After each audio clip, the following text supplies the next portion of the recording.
કે દરેક company 100 claim આવે છે તો કેટલા ક્લેમને એ લોકો પાસ કરે છે. બહુ જ મહત્ત્વની વસ્તુ છે.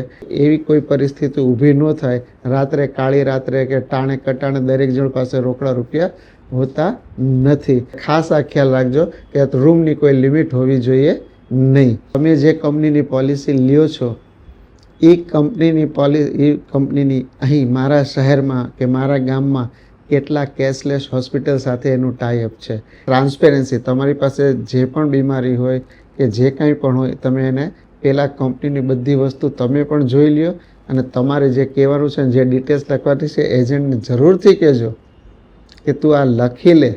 તો એ ભૂલી જાજો કે જ્યારે ક્લેમ થશે ત્યારે તમે કેને ફોન કરશો. સસ્તા રોએ 12 મહેંગા રોએ 1 આટલી વસ્તુ મેં કીધી છે એ બધું ઓકે લાગે એટલે પછી ગમે એ એજન્ટ હોય લઈ લેજો, કાંઈ ચિંતા નથી. નમસ્કાર મિત્રો, ફરી એકવાર આપ સૌનું સ્વાગત છે ફાઇનાન્સ વિથ DRSમાં.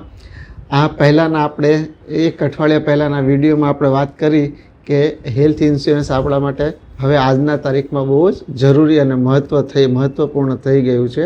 કેમ કે જો હેલ્થ ઇન્સ્યોરન્સનું નહીં હોય અને આપણી બધી સેવિંગ છે, કોઈ બીમારી એવી મોટી આવે કે કોઈ પણ હવે બીમારી આવે છે તો આપણી સેવિંગ લગભગ આખી સેવિંગ આપણી ત્યાં એ બીમારીના પેમેન્ટમાં આપણી વહી જાય છે અને પછી આપણે છેલ્લી ઘડીએ આપણે જેના માટે બચત કરેલી હતી એ બચત પછી આપણે કામ આવતી નથી અને બીમારીમાં વહી જાય છે. તો આ બહુ મહત્ત્વપૂર્ણ છે કે તમે હેલ્થ ઇન્સ્યોરન્સ પોલિસી જરૂરથી લ્યો. હેલ્થ ઇન્સ્યોરન્સ પોલિસી લેતા વખતે શું ખ્યાલ રાખવો જોઈએ મેં વાત કરેલી કે ભાઈ આપણે નેક્સ્ટ વિડીયોમાં વાત કરશું. તો હેલ્થ ઇન્સ્યોરન્સ પોલિસી લેતી વખતે તમારે શું ખ્યાલ રાખવો જોઈએ અને શું કોશન્સ રાખવા જોઈએ, પ્રિકોશન્સ, આપણે એની વાત કરીએ. એટલે કે જ્યારે પણ તમે કોઈ પણ એજન્ટ પાસેથી કે કોઈ પણ વીમા કંપની પાસેથી હેલ્થ ઇન્સ્યોરન્સની પોલિસી તમે લ્યો તો ડેફિનેટલી આ 4 કે 5 મુદ્દા હું તમને કહું છું એ મુદ્દા તરફ જરૂરથી ધ્યાન દેજો અને એ મુદ્દા તમને યોગ્ય લાગે અને તમારી સાથે એ તમારી રિક્વાયરમેન્ટ મુજબ મેચ થતા હોય તો જ આગળ જઈને એ પોલિસી લેજો. જો આ મુદ્દા કેવી રીતે શું છે એની આપણે ડિટેલ્સમાં વાત કરીએ. તો સૌથી પહેલો મુદ્દો જે છે એ છે રૂમ રેન્ટનો.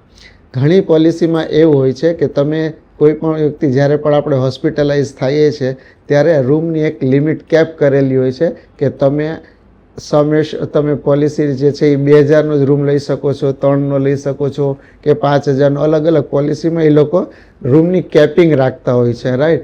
તો એ કેપિંગના કારણે ઘણીવાર શું થતું હોય છે કે તમે જ્યારે એમરજન્સી પડે અથવા હોસ્પિટલાઇઝેશન તમે જાઓ ત્યારે હોસ્પિટલવાળા એમ કહે છે કે ના ભાઈ આ રૂમ રેન્ટ અત્યારે અમારી પાસે નાના જે બેસિક રૂમ છે એ અવેલેબલ નથી, ડિલેક્સ રૂમ છે અથવા બીજા મોટા રોજનો વધારે ભાડાવાળો રેન્ટવાળો રૂમ છે. તો એના કારણે તમને તો આપણને ત્યારે શું થાય કે કેમ કરીને આપણે એડમિટ થાવ છો. હવે વસ્તુ શું આવે કે માની લો કે તમારે રૂમ રેન્ટની કેપિંગ 3000 રૂપિયા છે અને જો તમે 4000વાળાના રૂમમાં તમે એડમિટ થશો તો બાકીના બધા ડેઇલી એક્સપેન્સીસ અથવા એ લોકોના જે ડેઇલી ચાર્જેસ હોય છે એ 4000 રૂમ રેન્ટના પ્રમાણે હોય છે. કે સપોઝ ભાઈ એક ડૉક્ટરની વિઝિટ છે તો ઘણીવાર એવું બને છે કે 3000વાળા રૂમમાં ડૉક્ટરની પર વિઝિટના ફીસ 300 રૂપિયા હોય છે, પણ 4000વાળા રૂમમાં જાઓ તો ડૉક્ટરની પર વિઝિટના ફીસ 500, 800 કે 1000 હોય છે. તો હવે જ્યાં 300 લાગવાના હોય ત્યાં તમને 700, 800 કે 1000 રૂપિયા લાગી જાય છે. તો અહીંયા તમારો ખર્ચો વધતો જશે. તો જે પ્રપોર્શનમાં તમે રૂમ રેન્ટનો હાયર લીધેલી હોય એ પ્રપોર્શનમાં તમારી પછી જ્યારે વીમાનો ક્લેમ કરો ત્યારે એ તમને એટલી રકમ કપાતમાં મળે છે. તો એ કપાત બહુ જ મોટી હોય છે. આમ લાગે દેખાવમાં ટૂંકી, પણ દરેક જગ્યાએ એ લોકો કપાત જાય ને ત્યારે આપણને લાખ રૂપિયાના વીમામાં 25 થી 30 હજાર આપણા કપાઈ જાય છે જે આપણે ઘરેથી દેવા પડતા હોય છે. એટલે ખાસ આ ખ્યાલ રાખજો કે રૂમની કોઈ લિમિટ હોવી જોઈએ નહીં. બીજી એક વસ્તુ જે છે કો પેમેન્ટ. ઘણીવાર એવું હોય છે કે તમે એમ કહી દો છો કે ના ભાઈ અમે લોકો તમે આટલાથી 2 લાખ રૂપિયાનો તમે કવર લીધો હોય કે 5 લાખ રૂપિયાનો કવર લીધો હોય, પણ અમુક સંજોગો વસાત એવી રીતે વસ્તે જાય કે તમે જ્યારે પણ એડમિટ થાવ ત્યારે એ લોકોએ નાનકડી એક શરત રાખેલી હોય છે કે જ્યારે પણ એડમિટ થાવ કે જ્યારે પણ ક્લેમ થાવ કે 10%, 15% કે 20%ની એ લોકોની એક લિમિટ હોય છે કો પેમેન્ટની. કે ભાઈ લાખ રૂપિયાનું બિલ બનશે તો 20,000 તમારે દેવાના, બાકી 80,000 અમે દેશું. તો આ કો પેમેન્ટનો એક ક્લોઝ હોય છે. લગભગ દરેક પોલિસીમાં હોય છે, પણ છતાંય તમે જરાક ધ્યાન રાખજો. ઘણી બધી એવી અપરગ્રેડની પોલિસી હોય છે કે બીજી પોલિસી હોય છે, એમાં એ કો પેમેન્ટનો ઓપ્શન હોતો નથી. ઘણી બધી નાની એવી કંપનીમાં હોય છે, તો તમે જરા કેર કરજો કે મેં કો પેમેન્ટ એટલે જો ક્યારેક 8-10 લાખ રૂપિયાનું બિલ બની જાય તો ઘરેથી આપણે 2.5-3 લાખ રૂપિયા દેવાનો વારો આવે. તો એ કો પેમેન્ટનો એક તમે ખાસ ખ્યાલ રાખજો. ત્રીજો મુદ્દો છે ખાસ પારદર્શિકતા, ટ્રાન્સપેરન્સી. જો તમે કોઈ પણ પોલિસી લેતી વખતે તમે પોતે પણ ટ્રાન્સપેરન્ટ નહીં રહ્યો, રાઈટ, તમે પોતે પારદર્શક નહીં રહ્યો. મારો આ કહેવાનો મતલબ શું છે કે તમારા પાસે જ્યારે પણ કોઈ એજન્ટ આવે છે કે આ પોલિસી લઈ લ્યો, યસ તમને બધું મળી જશે, ડોન્ટ વરી, હું બેઠો છું, તો સમજી લેજો એ બેઠો જ રહેવાનો છે, તમારું કાંઈ આગળ વધશે નહીં. કારણ શું કામ કે તમને કોઈ એવી નાનકડી બીમારી હોય કે એક્ઝિસ્ટિંગ બીમારી હોય કે વર્ષોથી નાની મોટી એવી ચાલતી હોય, તમને એમ થાય તો રોજ દવા લેવાથી ઠીક થઈ જશે, કાંઈ વાંધો આવતો નથી, રાઈટ. તો આવી કોઈ નાની મોટી બીમારી પણ હોય ને તો તમારા એજન્ટને જરૂરથી કહો કે એ એપ્લિકેશન સમયે લખે કે તમને આ બીમારી છે અને તમે આ દવા લ્યો છો. પોલિસી લેતી વખતે કંપનીને ખ્યાલ આવે કે ભાઈ મારે જેને પોલિસી દેવી છે એને આટલી એક્ઝિસ્ટિંગ ડિસીઝ છે, હું એને દઈશ કે ન દેવી, રાઈટ. તો એ પોલિસી કંપની ઉપર આધાર રાખે છે કે પોલિસી દેવી કે ન દેવી. પણ જો તમે એ પોલિસીને માની લ્યો કે આજે હું તમને એમ કહું કે તમે ડાયાબિટીસ 10 વર્ષથી છે, તમે એક નાનકડી ગોળી લઈ અને તમને એમ થાય કે ડાયાબિટીસ મને કંઈ કંટ્રોલમાં છે, કાંઈ વાંધો નથી કેવું ભાઈ મારે વાંધો નથી, એજન્ટે કહી દીધું કામ લેવા માટે કે કાંઈ વાંધો નહીં, આપણે કહી દઈશું ને ભાઈ નથી ડાયાબિટીસ, વાત થઈ પૂરી.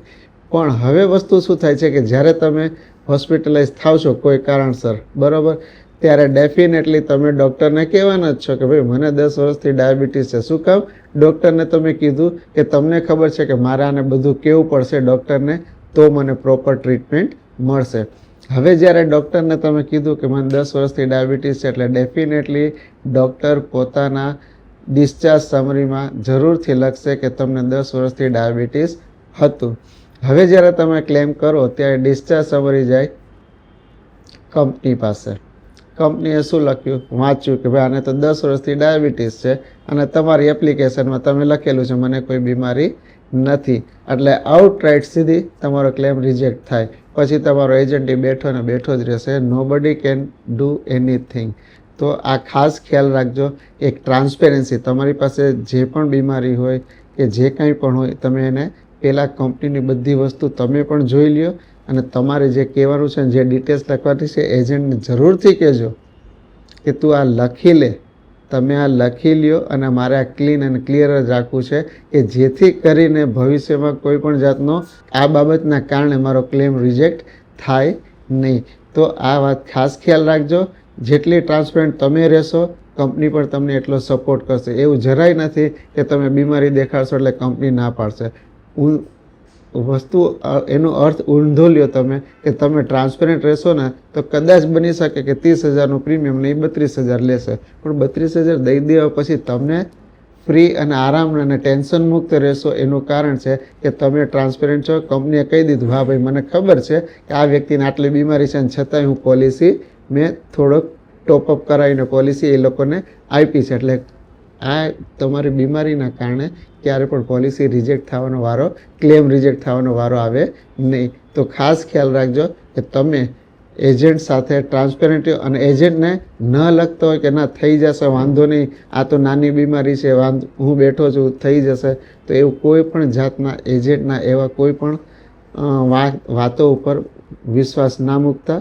એને કહેજો તું લખી લે, કાંઈ વાંધો નહીં, 1,000-2,000 કદાચ કોઈ કારણસર દેવાનો વારો વધારે આવે તો હું દઈશ, પણ ભવિષ્યમાં હંમેશ માટે તમને શાંતિ રહેશે. તો બી ટ્રાન્સપેરન્ટ. જેટલા ટ્રાન્સપેરન્ટ રહેશો એટલો જ તમારે ક્લેમ રેશિયો સેટલ થવાના ચાન્સીસ સૌથી વધારે રહેશે. તો make sure be transparent with your agent or with your company. હવે એક બીજી ખાસ જોવાની વાત છે, ઘણીવાર સારી કંપની હોય છે, બરાબર છે, એજન્ટે આવે છે. દરેક વખતે એજન્ટને પૂછો કે તમે જે કંપનીની પોલિસી લ્યો છો એ કંપનીની અહીં મારા શહેરમાં કે મારા ગામમાં કેટલા કેશલેસ હોસ્પિટલ સાથે એનું ટાઈઅપ છે. કે માની લ્યો કે તમારે એક મિડલ ગામ છે, માની લ્યો નાનકડું એવું ગામ છે, ત્યાં આગળ તમે જુઓ છો કે ભાઈ હોસ્પિટલ તો ઘણી બધી છે પણ ટાઈઅપ ખાલી 1 કે 2 કેશલેસ હોસ્પિટલ સાથે એક કે બે સાથે ટાઈઅપ છે, તો ત્યાં થોડુંક તમારે વિચાર કરવો પડે કે જેમ કે કેશલેસનું નેટવર્ક જેટલું મોટું હશે કોઈ કંપનીનું, એટલું તમારા માટે સારું છે કે તમે આંખ બંધ કરીને સીધા કોઈ પણ સારી હોસ્પિટલમાં તમે જઈ શકશો. એટલે એનો પણ એક ખાસ રાખો કે કેશલેસ હોસ્પિટલનું નેટવર્ક જેટલું મોટું એટલું તમારે સુવિધાજનક રહેશે. કે તમને ગમે એમ થાય ત્યારે પણ શહેરની મોટી હોસ્પિટલમાં અથવા શહેરની જે પણ જાણીતી હોસ્પિટલ હોય એ હોસ્પિટલનું નામ હશે કેશલેસમાં, એટલે ડેફિનેટલી સીધા તમારે ત્યાં દોડી જવાનું થશે. તમારે ગોતાગોતી નહીં કરવી પડે અથવા તમારે કેશ હાથમાં લઈને રાખવો પડશે. જો કેશલેસ હોસ્પિટલ ઓછી હશે ને તો તમને એમ લાગશે કે હું આ હોસ્પિટલમાં જાઉં, ત્યાં જો કેશલેસ અવેલેબલ નહીં હોય તો તમારે પોતે રોકડા રૂપિયા હાથમાં રાખવા પડશે. તો એવી કોઈ પરિસ્થિતિ ઊભી ન થાય રાત્રે, કાળી રાત્રે કે ટાણે કટાણે દરેક જણ પાસે રોકડા રૂપિયા હોતા નથી. માટે જરૂરથી એક જોઈ લો કે કેશલેસ હોસ્પિટલનું નેટવર્ક જેટલું મોટું હોય એટલું તમારી માટે સારું છે. એટલે બી શ્યોર એક કેશલેસ હોસ્પિટલનું નેટવર્ક કેટલું છે, જેટલી વધારે હોસ્પિટલ હશે એટલું વધારે સારું છે. તો આ એક પોઈન્ટ પર તમે નોંધી લેજો. આ બધું થઈ ગયું, તમે 4 કે 5 પોઈન્ટ આ લખી લીધા. હવે એક હજી મહત્વનો પોઈન્ટ જે છે એ તમે નોંધી લેજો કે ક્લેમ સેટલમેન્ટ રેશિયો. રાઈટ, કે દરેક કંપની 100 ક્લેમ આવે છે તો કેટલા ક્લેમને એ લોકો પાસ કરે છે. બહુ જ મહત્વની વસ્તુ છે.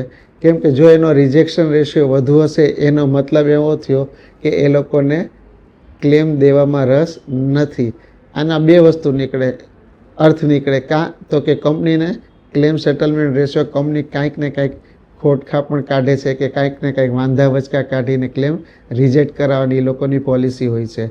અને બીજી એક વસ્તુ કે બની શકે કે એ કંપનીના પ્લાન હોય સસ્તા, જેને મળે ને એ લોકો આરામથી લઈ લે છે અને કંપનીએ દઈ દે છે કેમ કે એને બિઝનેસ કરવો છે. તો એવા સમયે હવે માની લો કે એવી પોલિસી તમે લીધેલી હોય અને તમે બધું દેખાડ્યું પણ હોય, બરાબર છે, અને છતાં પણ એ લોકોએ સસ્તામાં તમને પોલિસી દઈ દીધી હોય અને જ્યારે તમે ક્લેમ કરો ને ત્યારે કોઈ પણ બહાનું કાઢીને એ લોકો રિજેક્ટ કરી દે, તમે ટ્રાન્સપેરન્ટ હોવા છતાંય. કે એમ કે એને તો શું છે, પહેલાં પૈસાથી જ મતલબ હતો, પછી તમારે કેમ છે કે આ વસ્તુ નથી તે વસ્તુ નથી અને એના પછી આપણે ઓમ્બસમેન્ટમાં જવાનો વારો આવે છે અથવા વકીલ દ્વારા કોર્ટમાં કેસ કરવાનો આવે છે.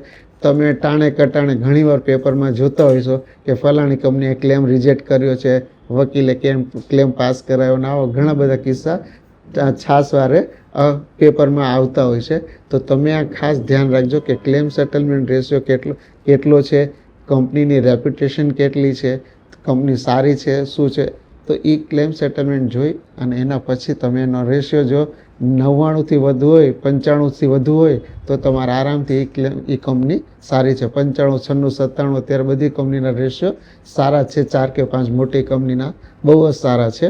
તો એ તમે રેશિયો જોઈ લેજો. જે આ લેવલની 95, 97, 98 આજુબાજુ હોય એ જ કંપનીને તમે પ્રિફર કરવાના તમારે. રાઈટ, તો આ ક્લેમ જે મહત્ત્વનો પાસો હતો ક્લેમ સેટલમેન્ટ રેશિયો એ પણ તમે જરૂરથી જોઈ લેજો.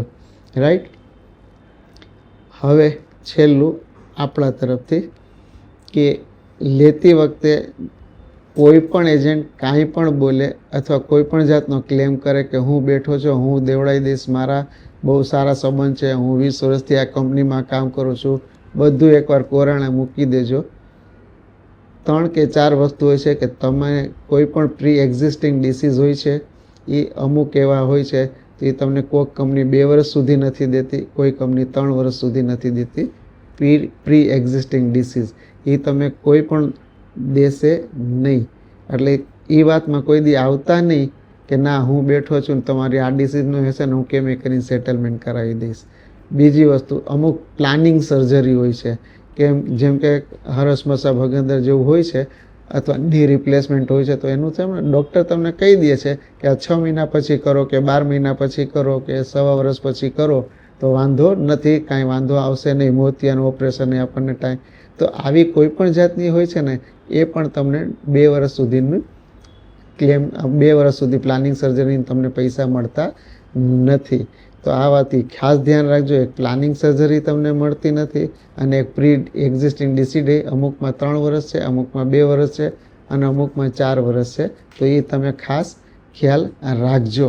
અને આ એ ડિસીઝને તમે દેખાડી તો દેજો જ, અમથું એ તમને 2-3 વર્ષ પહેલાં મળવાનું નથી. પણ જો તમે લખેલું હશે ને ટ્રાન્સપરન્ટ હશો ને તો ભવિષ્યમાં તમને એના કારણે વાંધો આવશે નહીં. તો આ 5 કે 6 મુદ્દા જે તમને મેં વાત કરી એ હેલ્થ ઇન્સ્યોરન્સ લેવા ટાણે જરૂરથી યાદ રાખજો. તમારી બચતને બચાવી લેજો અને સારી રીતે આ મુદ્દાનો ધ્યાનમાં રાખી અને જે પણ પોલિસી લેવી હોય તમે પોલિસી લેજો.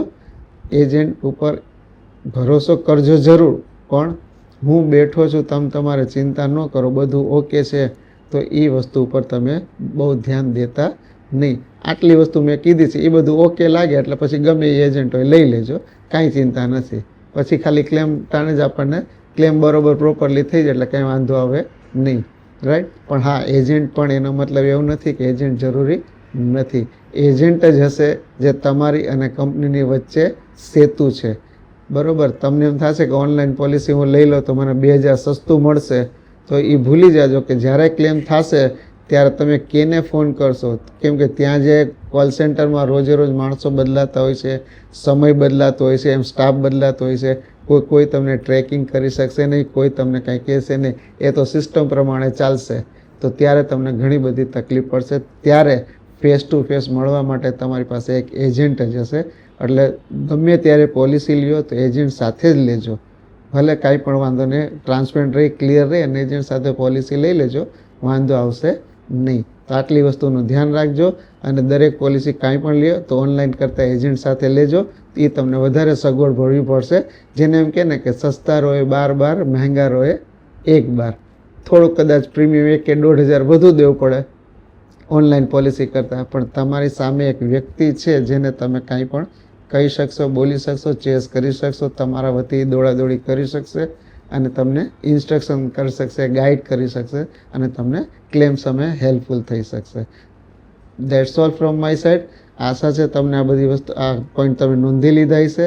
આને માઇન્ડમાં રાખી અને પછી આગળ પોલિસી લેજો. જો આ વસ્તુ સારી લાગી હોય ડેફિનેટલી તમારા રિલેટિવ્સને ફ્રેન્ડ સર્કલમાં શેર કરજો. અને સલાહ સાચી લાગી હોય તો સબસ્ક્રાઈબ કરી લેજો. That's all from my side. Thank you.